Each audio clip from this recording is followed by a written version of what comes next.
Is it okay for your boyfriend to have a girl best friend? Nakita ko po silang katabi sa higaan. Pero pag nauna ka, hindi. Hindi pwede. Siyempre, mas more time ka sa akin kasi ako yung jowa mo. Agree ka ba na pwedeng magkaroon ng girl best friend ang jowa mo?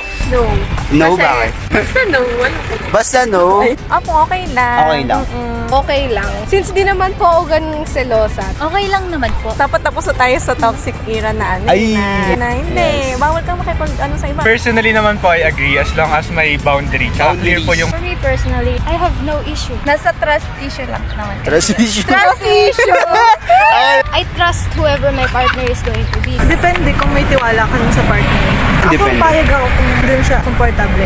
Ganun ka rin ba? Like, tiwala ako sa'yo, pero sa mga taong nakapaligid sa'yo, hindi. O ganun. Parang, Ganun talaga yun eh. Minsan, depende lang talaga kung gaano mo sila kakilala. It really depends kung ano yung kaibigan nila. Tas dapat makilala mo rin sila, tas makaklose mo, di ba? So, Basta hindi siya pwede kapag, lalo na pag hindi kami okay nung girl, gano'n. Like, parang agree ba kayo na pwedeng dapat close mo rin yung magiging friend niya? parang mas maganda. Mas maganda yun kasi walang tinatago, kumbaga alam nyo na yung ginagawa, di ba? Or depende. Depende. Depende if alam nung girl yung boundaries yan. Pati yung boy.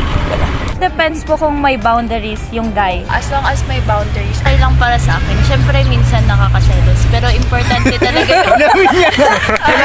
importante talaga Experience.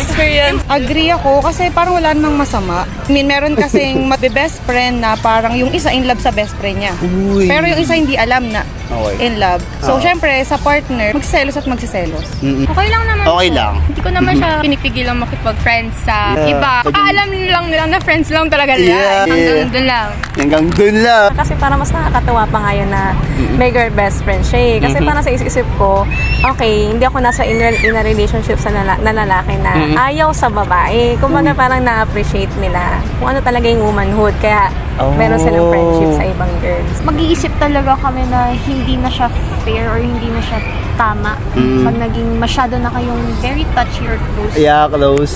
based on my experience po. Experience. Sabi po ng ex ko na na friends lang po sila. Pero like, napapansin ko na po na parang may mali na po. Parang Ganun. tingin na, parang mas magjowa pa sila sa inyo. Sila po lagi Nakita mo talaga like face to face?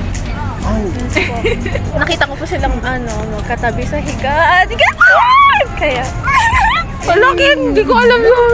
Pwede silang maging close, pero hindi yung intimate Yeah. na pwedeng pagsabihan ng problema, gano'n. Comforting nga siya, pero hindi siya, physically, Pwede bang mag-share na parang Nag-away yung- nag-away, Oo. tapos sila nag-usap. Kang humingi ng kiss.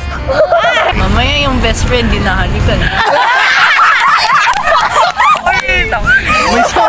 Siyempre, yun yung boundary. Hindi. Paano pag nag-hug sila ngayon, hug sila? That's normal for comforting. On 40. yung sa hug, gano'n, parang kahit ipat na lang. Wag So, lang anong aamin? Pag may away sa magjowa din, iwasan na lang yung mag-say ng alam mong nagpipili ka ng sa'yo. Dapat kapag ikaw yung pinagsabihan, dapat neutral ka lang, kumbaga. Opo, Kasi hindi neutral. mo alam Yung side ng dalawa. Yeah. parang conflict, gano'n.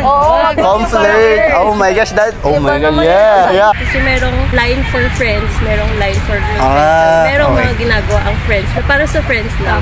Meron na para sa girlfriend lang. Yeah. If ever po na kailangan mo siya, uunahin ka niya kaysa yung sa best friend. Oo, kasi sa Opo. Ano As a selosang tao, sila. Oh, sheesh. hindi. Ayoko yung parang sa part na may kahati ako sa atin. Tama!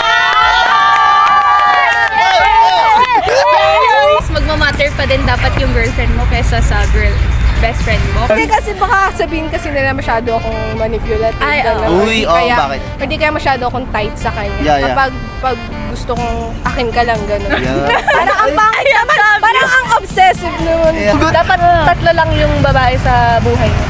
Yung nanay niya, ako, tapos yung anak kapatid niya. Iba kasi yung take on ng girl best friend ngayon. Sasabi daw nila na Mas nauna sila ng Oo, parang mas nauna sila. Paano pag nauna yung girl best friend niya before you? Mas ka ba nag-girlfriend? Kahit na mas nauna yung babae, Pagbabawalan mo yung boyfriend mo? Oo, kahit po. Ay, paano ba ayaw niya? Gusto niya maging friends pa rin sila? Break kayo, ganun. Ayaw mo ganun. Ipagbabawalan mo ba siya? Siguro pag touchy na sila. Iba na po yung positions natin. Like, ako yung jowa, ako yung mahal niya. Ganun. Hindi Paano pag nauna yung girl best friend niya before you? Pag ganun, up to him na. Ano? Parang sasabihin ko lang yung opinion ko, then it's up to him kung ano yung gagawin niya. Parang i-advise mo lang sa kanya, tapos kung ano yung action niya. Doon mo na i-manage kung ano yung mga paragdagang pang steps na kailangan mong i-implement sa relationship niyo. It's a no po if may history po sila ng relationship. What if mas nauna ka sa girl best friend? Oo, parang ganun. Edi. Ay, wag! Hindi na. Bawal ka na lumukob, boy! Kasi pagbabawalin mo siya, gano'n. Opo. Ah, why? Baka Tiwala sa iba. yung attention niya mapunta dun sa babae, best friend. Follow and subscribe for part 2.